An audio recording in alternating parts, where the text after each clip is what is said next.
இன்றைக்கு நாம் தியானிக்க இருக்கிற வசனம் மத்தேயு 5ஆம் அதிகாரம் 5வது வசனம். சாந்த குணம் உள்ளவர்கள் பாக்கியவான்கள், அவர்கள் பூமியை சுதந்திரித்து கொள்ளுவார்கள். சாந்த குணம் உள்ளவர்கள் எப்படிப்பட்டவங்களாம்? அவர்கள் பாக்கியவான்கள்னு கர்த்தர் சொல்கிறத பார்க்குறோம். அவர்கள் பூமியை சுதந்திரித்து கொள்ளுவார்கள். ஏன்னா சாந்த குணம் உள்ளவர்களுடைய குணாதிசயத்தில் ஒரு குணம் எது? பொறுமை இல்லையா? சாந்த குணம் இருக்குன்னா அவங்க பொறுமையாக இருக்காங்கன்னு அர்த்தம். அதனால்தான் ஒரு பழமொழியே சொல்லப்படும் இல்லையா, பொறுத்தவர் பூமி ஆழ்வார்னு. அப்போ சாந்த குணம் உள்ளவர்கள், பொறுமையாக கர்த்தர்கிடத்தில் காத்திருக்கிறவங்க பூமியை சுதந்திரித்து கொள்ளுவாங்க. சங்கீதம் 37:11 சொல்லுது, சாந்த குணம் உள்ளவர்கள் பூமியை சுதந்திரித்து அவங்களுக்கு எப்படிப்பட்ட சமாதானத்தை கொடுக்குறாராம்? மிகுந்த சமாதானத்தினால் மன மகிழ்ச்சியாக இருப்பாங்க. ஏன்னா எல்லாவற்றையும் அவங்க பொறுமையாக சகிக்கிற குணமும் அவங்கக்கிட்ட இருக்கும் இல்லையா, பொறுமை அவங்கக்கிட்ட இருக்கும். அதனால் அவங்களுடைய மனது எப்படி இருக்குமா? சமாதானத்தில் நிறைந்திருக்கும். எப்போவும் அவங்க மன மகிழ்ச்சியாக இருப்பாங்க. ஏன்னா பொறுமை சாந்தம் அவங்கக்கிட்ட இருக்குது. நீடிய பொறுமை இருக்கும் பொழுதும், சாந்த குணம் அவர்களிடத்தில் இருக்கும் போதும் அவங்களிடத்திலே சமாதானமானது தங்கும். அதே போல் இந்த சாந்த குணம் உள்ளவர்கள் யாருன்னு நம்ம பார்க்கும்போது சங்கீதம் 37:9 சொல்லுது, பொல்லாதவர்கள் அறுப்புண்டு போவார்கள், கர்த்தருக்கு காத்திருக்கிறவர்களோ. யார் அந்த பூமியை சுதந்திரிக்கிறாங்க? கர்த்தருக்கு காத்திருக்கிறவர்கள் அந்த பூமியை சுதந்திரித்து கொள்ளுவாங்க. ஏன்னா அவர்கள் சாந்த குணத்தோடு பொறுமையோடு காத்திருக்கும் போது, கர்த்தருக்கென்று காத்திருக்கும் போது பூமியை சுதந்திரித்து கொள்ளுவாங்களாம். அதே போல் கர்த்தரை தேடுகிறவர்கள், சங்கீதம் 22:26 சொல்லுது, சாந்த குணம் உள்ளவர்கள் புசித்து திருப்தி அடைவார்கள், கர்த்தரை தேடுகிறவர்கள் அவரை துதிப்பார்கள், உங்கள் இருதயம் என்றென்றைக்கும் வாழும்னு சொல்றார். கர்த்தரை தேடுகிறவர்கள் என்ன பண்ணுவாங்க? அவரை துதித்து அவரை மகிமைப்படுத்துகிறவர்களாக காணப்படுவாங்க. அப்போ அவங்களுடைய இருதயம் என்றென்றைக்கும் வாழும்னு சொல்றாரு. அதே போல சங்கீதம் 37:29 சொல்றார், அடுத்து யார் பூமியை சுதந்திரித்து கொள்வாங்களாம்? நீதிமான். நீதிமான் பூமியை சுதந்திரித்து கொண்டு என்றென்றைக்கும் அதிலே வாசமாயிருப்பான்.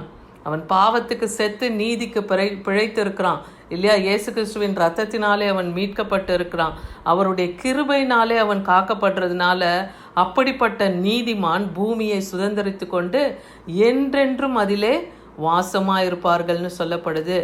அடுத்து சாந்த குணம் உள்ளவர்கள் எதனால அவங்க பூமியை சுதந்திரிக்கிறாங்களாம் பாருங்க. சங்கீதம் 25:13 சொல்லுது, அவன் ஆத்துமா நன்மையில் தங்கும், அவன் சந்ததி பூமியை சுதந்திரித்து கொள்ளும். நன்மையில் தங்கும்.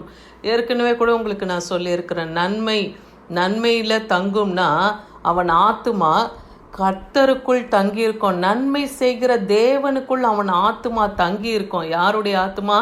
சாந்த குணம் உள்ள ஆத்துமா கர்த்தருடைய நன்மையிலே தங்கி இருக்கும்.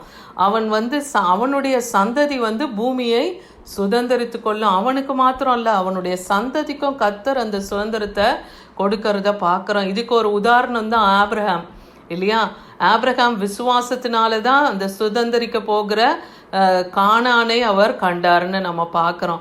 ரோமர் 4:13 பாருங்க, அன்றியும் உலகத்தை சுதந்திரிப்பான் என்கிற வாக்கு தத்தம் ஆபிரகாமுக்காவது அவன் சந்ததிக்காவது நியாய பிரமாணத்திலே கிடையாமல் விசுவாசத்தினாலே வருகிற நீதியினாலே அவனுக்கு கிடைத்தது.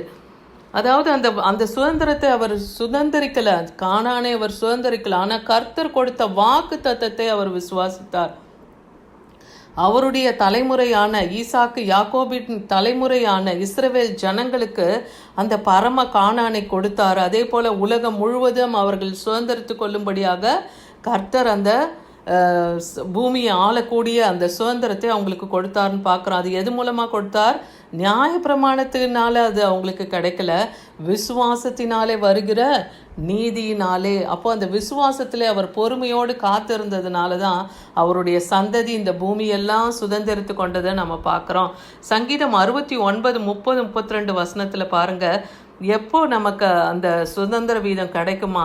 தேவனுடைய நாமத்தை பாட்டினால் துதித்து அவரை ஸ்தோத்திரத்தினாலே மகிமைப்படுத்துவேன். அப்போ தேவனை துதித்து பாடி அவரை மகிமைப்படுத்தும் பொழுது கர்த்தர் நமக்கு இந்த பூமியை சுதந்திரித்து கொள்ள அதிகாரத்தை கொடுக்கிறாரு. அதே போல சாந்த குணம் உள்ளவர்கள் இதை கண்டு சந்தோஷப்படுவார்கள். தேவனை தேடுகிறவர்களுடைய இருதயம் வாழும்னு சொல்லப்படுது. அப்போ கர்த்தரை நித்தமும் நாம் தேடுகிறவர்களாய் நாம் காணப்படும் பொழுது கர்த்தர் நமக்கும் இந்த பூமியை சுதந்திரிக்கக்கூடிய அந்த அதிகாரத்தை கொடுப்பார். செப்பனியா 2:3 சொல்லுது, தேசத்தில் உள்ள சிறுமையானவர்கள் கர்த்தருடைய நியாயத்தை நடப்பிக்கிறவர்களே அவரை தேடுங்கள். அப்போ முதலாவது நாம் என்ன பண்ணோம்? நியாயத்தை நடப்பிக்கிறவங்களா இருக்கணும், சரியான நியாயத்தை செய்கிறவர்களாக இருக்கணும், கர்த்தரை தேடுகிறவர்களாக இருக்கணும், தேவனுடைய நீதி இன்னது என்பதை நாம் அறிந்திருக்கணும். அதே போல் மன தாழ்மையை நாம் தேடுகிறவர்களாக இருக்கும்போது ஒருவேளை கர்த்தரின் கோபத்தின் நாளுக்கு கூட நம்மை மறைத்து வைப்பேன்னு சொல்கிறாரு. அப்போ தேவனுடைய கோபத்துக்கு ஆளாகாமல் இருக்கணும்னா நியாயத்தை நடப்பித்து அவரை தேடி நீதியை தேடுகிறவர்களாகவும் மன தாழ்மை உள்ளவர்களாகவும் நாம் காணப்படும் போது தேவனுடைய கோபத்துக்கு கூட நம்மை அவர் மறைப்பேன்னு சொல்கிறாரு. அடுத்து உலக பிரகாரமான அலங்காரம் நமக்கு தேவையில்லைன்னு கர்த்தர் இங்கே சொல்கிறத பார்க்குறோம். அப்போ சாந்த குணம் உள்ளவர்கள் எதை அலங்காரமாக தரித்து கொள்ளுகிறார்களா? 1 பேதுரு 3:4 அழியாத அலங்காரமாக இருக்கிற சாந்தமும் அமைதலுள்ள ஆவியும் இருதயத்திலே மறைந்திருக்கிற குணமே. அப்போ அந்த சாந்த குணம் பரிசுத்த ஆவியினாலே நம்முடைய இருதயத்திலே மறைந்திருக்கிறது தான். அதுதான் அவர்களுக்கு அலங்காரமாக இருக்க கடவுதுன்னு சொல்கிறாரு. வெளியரங்கமான வெளிப்புறமான பார்வைக்கு நம்மை அழகுபடுத்திக்கிறது அழகு அல்ல. நம் உள்ளான இருதயத்தில் நாம் எப்படி இருக்கிறோம் அந்த அலங்காரத்தை தான் தேவன் பார்ப்பார். ஏன்னா மனுஷன் முகத்தை பார்க்கிறான், தேவனோ இருதயத்தை பார்க்கிறார்னே வசனம் சொல்லுது. அப்போ தேவனுடைய பார்வையில் நாம் விலையேற பெற்றவர்களாக இருக்கணும்னா அந்த ஆவியிலே நம் இருதயத்திலே எப்படி இருக்கணும்? சாந்த குணத்தை நாம் அலங்காரமாக தரித்து கொண்டவர்களாக இருக்கணும்னு கர்த்தர் இங்கே சொல்லுகிறத பார்க்குறோம். அடுத்து கலாத்தியர் 5:23 சொல்லுது, சாந்தமும் இச்சை அடக்கமும். அடுத்து நம்மளை எப்படி இந்த பூமியை சுதந்திரிக்கிறதுக்கு இதுவும் ஒரு காரணமாக இருக்குது. இந்த 2 கனிகள் நமக்குள்ளே இருக்கா பாருங்க. சாந்தமும் இச்சை அடக்கமும் இப்படிப்பட்டவைகளுக்கு விரோதமான பிரமாணம் ஒன்றுமே இல்லை இல்லையா? நியாயப்பிரமாணத்தில் கூட இச்சை அடக்கத்தை பற்றி பிறனுக்குரியதை இச்சியாது இருப்பாயின்னு சொல்கிறாரு இல்லையா? அப்போ மற்றவர்களுக்கு உரியதை எது ஒன்றையும் நாம் இச்சிக்காமல் இருக்கணும். சாந்த குணம் நமக்குள்ளே இருந்ததுன்னா இது என்னதான் இப்படிப்பட்டவைகளுக்கு விரோதமான பிரமாணம் வேற எதுவுமே கிடையாது. அப்போ சாந்தமும் இச்சை அடக்கத்தையும் இன்னைக்கு நாம் தேவனிடத்தில் கேட்டு நம்ம பெற்றுக்கொள்ளும் பொழுது தேவன் நமக்கு அதை நிச்சயமாய் தருவார். அதே போல் என்னாகமம் 12:3 பார்க்குறோம். மோசேவை குறித்து இங்கே கர்த்தரே சாட்சி கொடுக்கிறத பார்க்குறோம். மோசே ஆனவன் பூமியில் உள்ள சகல மனிதரிலும் மிகுந்த சாந்த குணம் உள்ளவனாக இருந்தான்னு பார்க்குறோம். ஏன்னா இஸ்ரவேல் ஜனங்களை 6 லட்சத்திற்கும் புருஷர் மட்டும்தான் 6 லட்சம், குழந்தைகள் பெரியவர்கள் பெண்கள்லாம் பார்க்கும் பொழுது அது 4 மடங்காக சொல்லப்பட்டிருக்கு.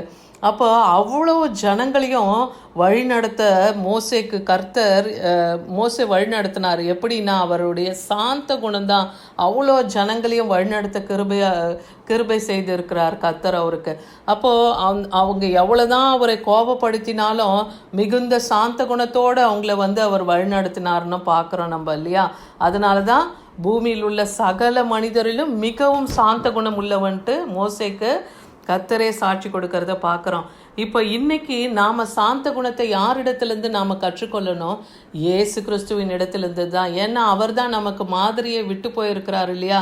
அவர் மத்தேயு 11:29 சொல்கிறாரு, சாந்தத்தையும் மனத்தாழ்மையும் என்னிடத்துல கற்றுக்கொள்ளுங்க, என் நுகம் மெதுவாயும் என் சுமை லகுவாயும் இருக்கும், அப்போ நான் உங்கள் ஆத்மாவுக்கு இளைப்பாறுதலை தருவேன்னு சொல்கிறாரு.